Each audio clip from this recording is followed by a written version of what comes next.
Howdy folks, Kevin here with another front-end testing video. This time we're going to be looking at testing files using WebdriverIO. Io. I recently wrote a blog post on this subject and wanted to cover it in video format for those who prefer videos. I personally prefer videos, so this is almost kind of for me. If you do want to read the blog post, there will be a link in the description below, so check that out. I also have all the code available for download on GitHub.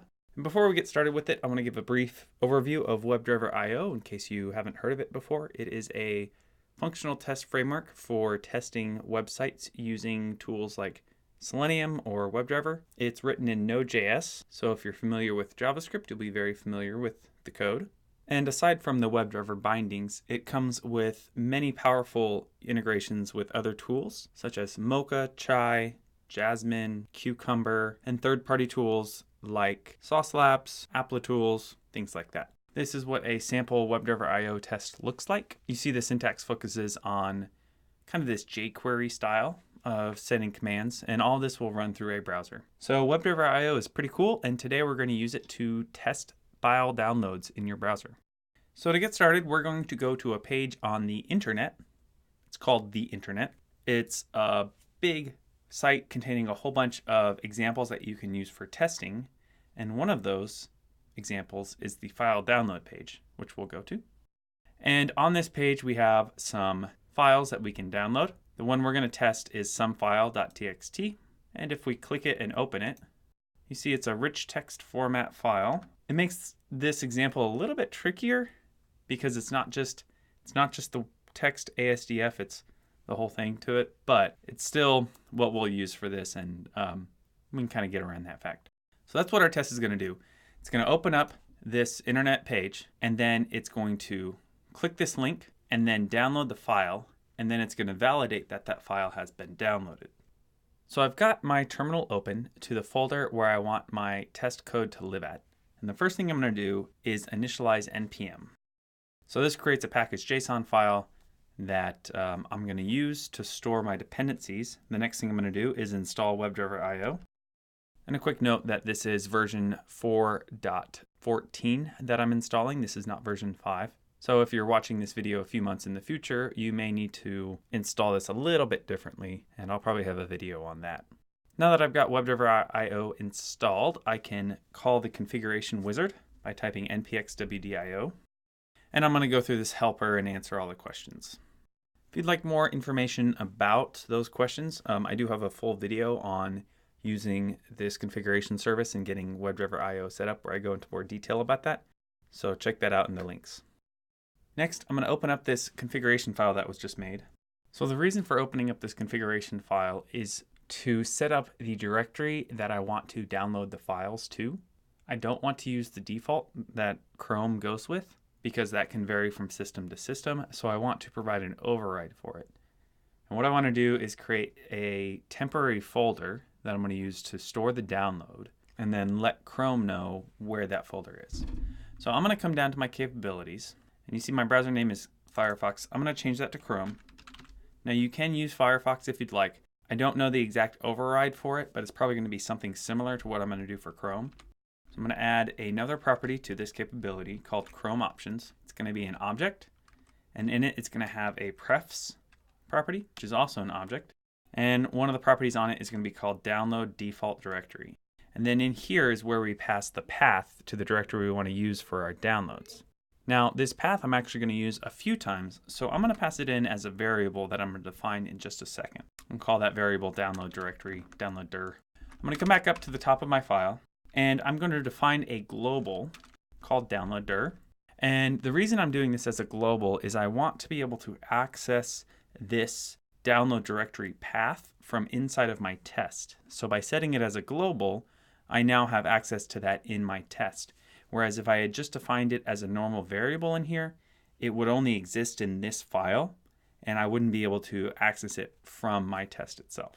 And I could do a simple string for my path, but I'm actually going to use a bit of Node functionality to build a path from the directory that I'm currently in plus a random name. So to do that, I'm going to use the path API, and I'm going to do path.join. And then there is a variable that comes with anytime you run a NodeJS script called dir name. that is the directory name, the path to the directory that you're currently in. So in this instance, it would be my user folder, which is what that tilde stands for. It's my user folder /WDIO Wednesday /WDIO download test. That's going to be my directory name. So I'm going to join that directory name to a temporary directory that I'm going to call temp downloads. And that's just going to be a string. Now, before we go any further, I do need to load this path library in. So I'll load that using the require statement. And now I have a global downloader defined. That is the path to a folder download, and that gets passed into Chrome. Now there's one major issue with that, and it's that this folder doesn't exist right now. I could manually go in and create it, but that would only work for my local computer. If I tried to run this on a CI/CD box, or if somebody else tried to run it on their computer, it wouldn't work because they would have to make their own download directory. What if instead we could have our WebdriverIO config do this for us? Well, we can, and we will. But before we get to that section, I'm going to load another library called the file system library using another require statement. Okay, now I'm going to jump down to my onPrepare statement. There it is, it's commented out. I'll go ahead and uncomment it. And in this statement, I'm going to make sure that my download directory exists. If it doesn't exist, then I'll create it. And I'll use that file system API that I just talked about. So I'll say if filesystem.exists sync. And I want to use the synchronous method of this. There's also an asynchronous method that uses callbacks, but we don't really want to use that because we basically want to stop all execution until this command finishes. So there's just no reason to use callbacks. It just makes things more complicated. I'm going to pass in the path, which was defined in that variable. Note, I don't have to use global here. It's kind of implied that it's there. So you don't have to use global. You could if you want to, if it makes things clearer for you, but it's not necessary. So this is going to check to see if that directory exists. If it does not exist, which is why we're using the exclamation mark, we want to go into our if condition. Inside of this condition, we're going to call file system again, and we're going to call make directory. And again, we'll use sync because, again, we want to wait until the directory is made. Then I can pass in the path to that directory. And so in this instance, when WebdriverIO starts up, it's going to check to see if the download directory exists. If it doesn't exist, then it will make that directory for us. Okay, we're making a directory. It's a temporary directory, which means we want to delete it when we're done. So let's go ahead and handle that. I'll come all the way down to my onComplete statement. I'll uncomment that. And I'm going to add some code in here that's going to delete the directory when we're finished. And what I'm going to do is I'm going to call this magical rmdir command, and I'm going to pass in the path to the directory. This function doesn't exist yet. We need to go ahead and create it. So let's come all the way back up to the top of our file, and I'm going to paste that function in here. Now I got that function from a gist on GitHub, which is why I was able to magically paste it in. I'm not actually going to get into what's going on here. And there's also plenty of NPM modules out there that will handle this as well. The reason I'm not using an NPM module for this is I wanted to keep this wanted to keep as few dependencies in this example as possible because dependencies have a really good way of getting out of date. So feel free to replace this with whatever you want. You could also move it into a separate file if you wanted to keep your configuration file a little bit cleaner. But basically all this does is it goes into the directory, sees if there's any files in it. If there are, it'll delete them, and it sees if there's any folders in it, it'll delete them. Might be a little bit of overkill for our example, but it's worked really well for me so far, so this is what I'm going with. Again, all this code will be available in that GitHub page for you to check out. So just to recap what we have going on here, we're loading two libraries that are part of Node. We're defining our download directory based off of the directory name of our current directory, and then this temporary downloads. And the reason I use path.join is because it works across the different operating systems. So if you're on Windows or Mac, path.join will work, whereas if you just hard-coded the slashes in there, it might not be correct. Next, we define this rm directory function that is pulled in just from the internet, and all it does is remove a directory. We pass in the default directory that we want our downloads to go to into our Chrome options. And then in our onPrepare statement, we check to see if the download directory exists. If not, we make it. And then at the very end of all of our tests, we remove that directory. And so this ensures that we don't kind of pollute our test code with a whole bunch of downloads and directories. Just kind of cleans up after ourselves and makes things a little bit more maintainable long term. Okay, we've got our configuration set up. Now it's time to jump into writing the actual test. So I have my test defined in test/specs. So let's go ahead and make that test file. So I'm going to make a test folder, and then I'm going to make a spec folder inside of that. And then I'm going to create a new file called download.js inside of that specs folder. I'm going to use the Mocha syntax here to write my test. So I'll be using describe. And I'll say I want to describe downloads and say that my test should check that downloads should download the file. I don't know, it's probably not the most descriptive thing, but whatever. First thing I'm going to do is go to the download page, and I'll use /. So this is going to take the base URL we've got defined here, and then append download to it. So it's going to load our download page. Now I need to get the download link element. I'll use that $sign for browser.element. And let's have a look at this page. I'm going to inspect this link. And there isn't a really good identifier onto this link. There's no ID or anything. We could use the href, but that could be something different. I guess what I'll just do is use this link text. So I'll copy that over, and I'll use the WebdriverIO link selector and paste in that link text. And so that'll give me a reference to this download link. That's going to be important because we're going to want to not only click that link to initiate the download, but we're also going to get the file name that's going to be downloaded from the link itself, which we'll do now. So first I'll do my click of the download. Okay, so that's going to click the link, which is going to initiate the download. Now I need to figure out, before I can open the downloaded file, I need to know what file it's going to be named. So to get that, we're going to take a look here. If I click some file, you see it actually saves as somefile.txt.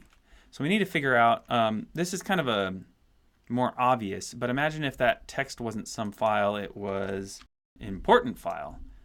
Like this text wouldn't tell us what the download is going to be, what the file name is going to be. But if you look at our href here, it does tell us it's somefile.txt. It's actually download/somefile.txt. So we need to get that file name and ignore this download folder in there. So to do that, we're going to use some more Node.js, which is what makes this a really good example to go through, because you can really get into how you can use the Node.js code and functionality to improve your tests. The first thing we're going to do is some WebDriver IO stuff. That's going to be get the href attribute off of that download link. We'll define a new constant called download href. Then we'll reference that WebDriver IO element and called getAttribute and pass in the name of the attribute we want to get. So if we go back to our website, you see it's the href attribute, and we're trying to get the value of it. In that case, it's going to return download/sometext.txt. Now, we don't want the download part, so we need to split that off. We could use a simple split command. This href is going to be a string. There's a split command on the string, and we could pass a slash to it. That doesn't work for all the cases out there, especially if the file has a query string on it, which a lot of these download files will have. That you also want to get rid of that because that's not going to be saved when you download the file. So we're going to use another Node API called URL. I'm going to use this new URL, and the reason I do that is in order to use it, you do new URL and you pass in a couple of different things. We're just going to pass in the full link, whatever that href value is. It's going to return an object that has a bunch of different properties on it. You can see here's a hash part of the string, so you can get the hash of it that just returns bar. You can get the host name, which here is example org port 81. What we're concerned about is the path name, because we don't want this first part. We want just this part. Actually, yeah, we want just that part, and we don't want the query string after or the hash after. So path name will return just that part for us. That's what we're going to use in order to get our file name. So first thing I need to do is come back up to the top of my file, and I'm going to get this constructor out of the URL package using object destructuring. That's a newer JavaScript thing, so you may not have seen this. But it's just a shorter hand syntax of getting things off of this package. Then I'm going to define a new constant called download URL. I'm going to call my constructor and pass in the value of this href that we got just a minute ago. So download URL is now going to be an object that has many different properties to it. The one that we're going to be concerned about is the path name. So I'm going to define a new constant again called full path. And all it's going to do is reference that path name that's part of the download URL. There are some things that you could do to kind of make this code a little bit more concise. I'm going to keep it expanded out just to be a little bit clearer, hopefully, about all the things that we're doing. Now our full path variable, actually it's a constant, is going to be, it's going to look like that, which is download /sumfile.txt. We don't want that download part. We just want the sumfile.txt. So we can actually split that path in two. So to do that, I'm going to actually use the split command, which I said that you shouldn't use just based off of this download href just a minute ago. But because we want to allow for an href that has a full path or that has a query string, which isn't shown in our example, we do want to go ahead and split it. So I'll say const split path, and I'm kind of reaching for variable names at this point. There's just so many that I'm having to create. Can't come up with any good ones. But I'll take that full path and I'll call split on it and I'll call slash on it. Now, one thing that ran across my mind right now is why we can use the slash here, but I didn't want to use it up here. And the reason for that is URLs do follow a very strict, mostly strict slashing pattern where these should be forward slashes, I think. I hope they're not backslashes. I think because they're leaning forward, they're forward slashes. But you see in all of our URLs here, they all use the forward slash. And even if you add a backslash, it changes it to a forward slash. So do that just again, just to kind of show it changes it for you. And that's why I said it sometimes follows it. It's because it handles it for you if you do a backslash. So that's why I can use a forward slash here, because that is the standard way to go. You might have some instance where somebody may have coded a backslash. So just keep an eye out for that, but that's why we can do that. So what this command is going to do is return an array, two pieces of an array, download, which is the first part, and sumfile.txt, which is the second part. So it's basically taken that slash and split it in two, which is what the name split comes from. We don't want both of those. All we want is this little section. So we'll get that in our next step, which is defining a new constant. I'll call it file name. Take that split path, and I'm going to call the splice method on it and say -1. Now, if you haven't worked with arrays all that much, that splice command may be a little confusing and may be very unclear as to why I used -1. So the way the splice command works is it will change the contents of your array by either removing elements or adding new ones. So in here, we want to insert February in this 1 slot. So we'll say go to the 1 position, forget what 0 does. Oh, that's how many we want to delete. So we don't want to delete anything. And then insert February. That's what splice does. So now we have January, February, March. There's another way of using splice that says if the value is negative, we begin with that many elements from the end of the array, and then you just leave all the rest and it'll grab just those elements. So in this example, we have an array of fish, 4 fish, and we want to get the second to last fish out there. So we're going to call -2, which is going to go back -1, -2. If we had just left -2, it would actually return both of these. But because we add this 1, it's a limiter to how far we want to go. So it's only going to grab the 1. So here, my fish is now mutated. It's changed to be just 3 fish. And then we also returned the value of Mandarin. In our example, we're going to take these two and we're going to go back 1 from the end of the array. And we're not going to limit it to anything. We're just going to grab that single one because passing in 1 wouldn't really improve anything. And we're going to take the file, we're going to store that as the file name. In that example, it returned it as an array. We no longer want the array, we want just the string. We'll actually pass in an index of 0, which will get the one item on that array because arrays are 0 indexed. It can be kind of confusing, but instead of passing 1, we pass 0. That's going to return us just this string. And I'll put a comment there just to kind of show you. Okay, so now we have our file name. Now we need to join that with our download directory to get the full path, because that's what we're going to have to use in order to get to that path. Because right now we're in our test specs folder, and that if we just got the file name, it wouldn't actually be correct. A new variable, yay, we have lots of variables. We're going to use path.join. We're going to get that global, remember that global download directory? So we can use global again to get that same item. And while I'm here, I'll go ahead and copy that path over and paste it because we're using path now. So we're going to get that download directory. Then we're going to pass in that file name. So what that's going to end up looking like is this path to our tests, and then that temp download directory, and then the file name itself. Now we've got the file downloaded. We have the path to our file. Now we can actually use the file system to read it. But wait, as a text file, it downloaded pretty darn quickly. But chances are you may be testing a larger file, something that's a few megabytes or maybe even hundreds of megabytes large. What you need to do is wait for that download to complete.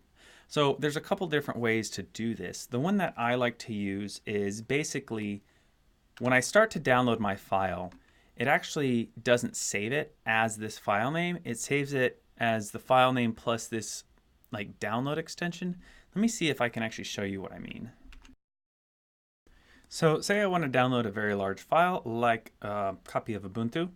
If I click download, that file that it's downloading is going to be called Ubuntu 18.04 with an ISO extension. But if I look at my downloads folder, it's actually a different file name. And this is something that Chrome does when you're downloading a large file. It'll kind of create this temporary storage spot for it before it fully downloads it.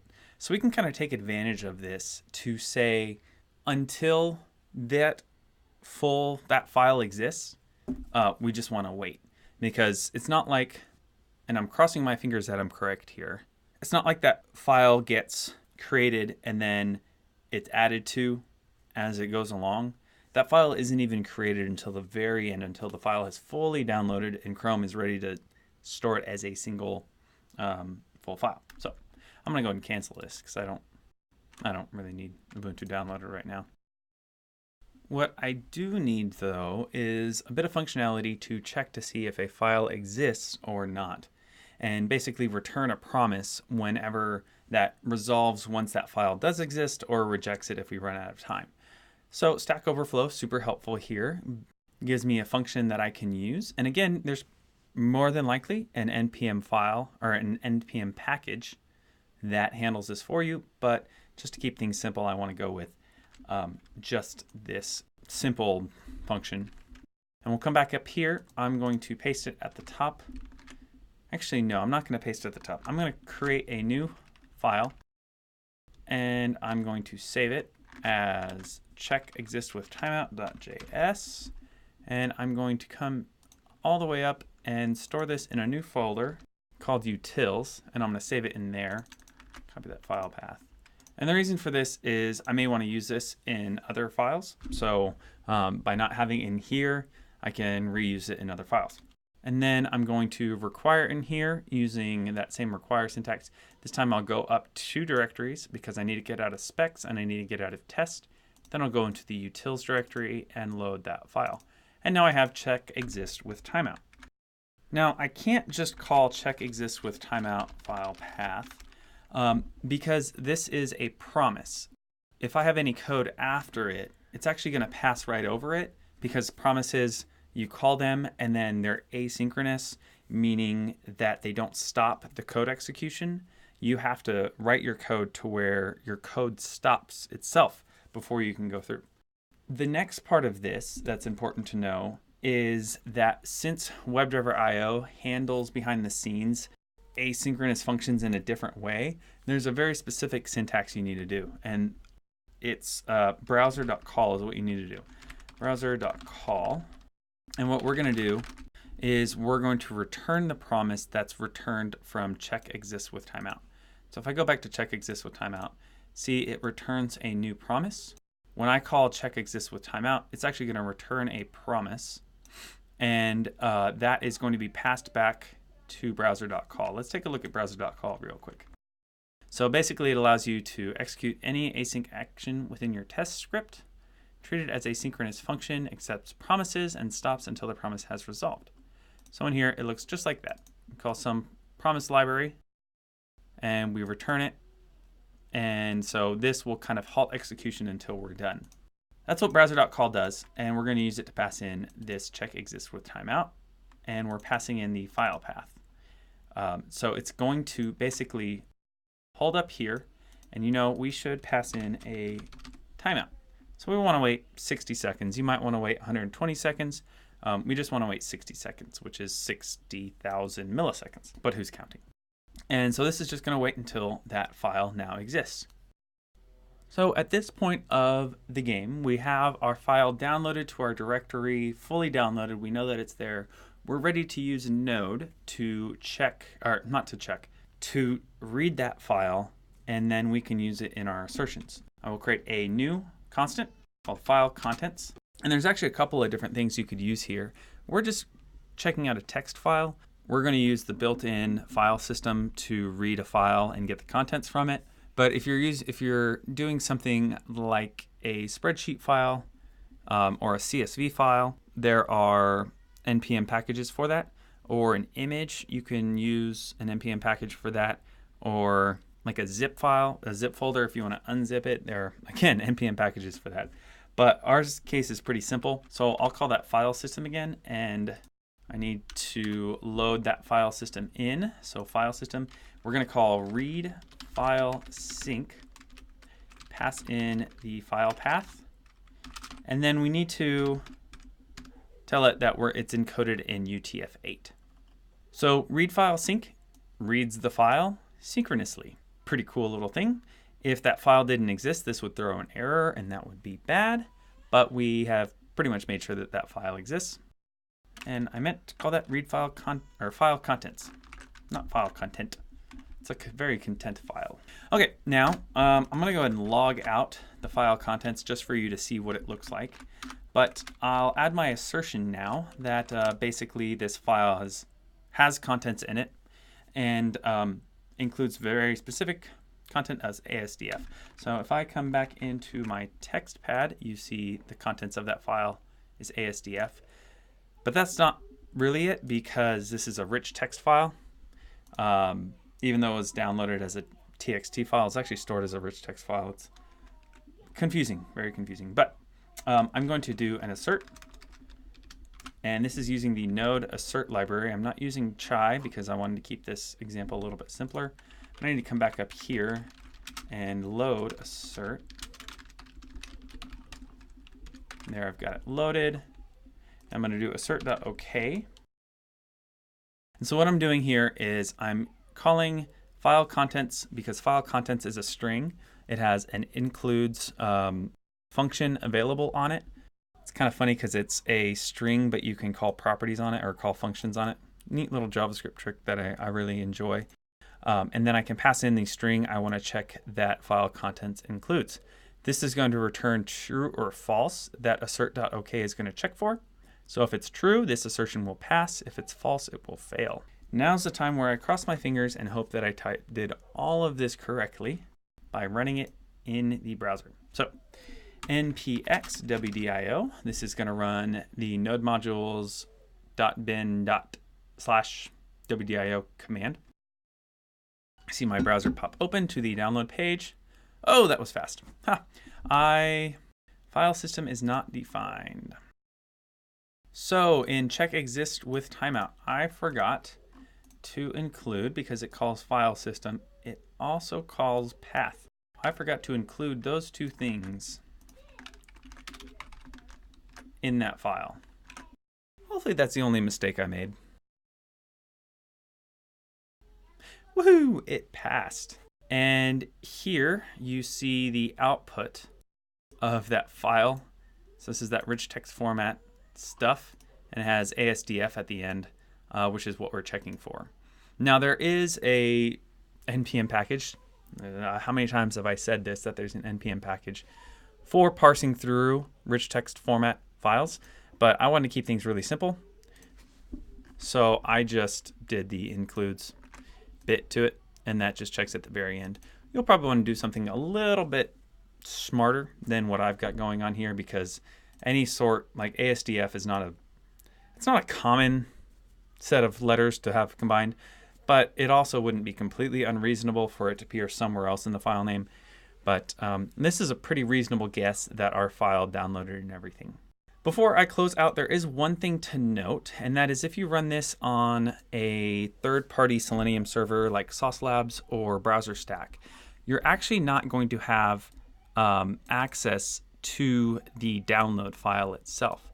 So what you'll need to do instead is basically, instead of doing this whole URL path name and everything, you'll do something like if third party, however you figure that third party value out. Then you're going to do a GET request. So that's going to look like const file contents is equal to some sort of like require, and then download href, not require, sorry. It's like request.get. Yeah, something like that, and then you'll basically do the assertion, and then all of this will be moved inside of the else statement, and our assertion will be the only thing common. Just note, keep an eye out for that. You will need to handle it. I'm not going to get into too many details because it really depends on a myriad of things as far as how you do this. You probably will want to use an npm module for this request. And the one that you want to use, it really depends on a whole bunch of things. I actually had a pretty good success recently with using the got module, the got npm module. Pretty cool stuff there. So I'll just undo all of that. And there you have it. Here's the test that goes to the download. Does all the things we want to do. So that's pretty much everything. Again, the blog post is out there for you to check out. There is the downloads GitHub page that kind of does several of the same things. I had a few more comments in here that I didn't really include in this video just because I kind of talked it through instead of having the comments in there.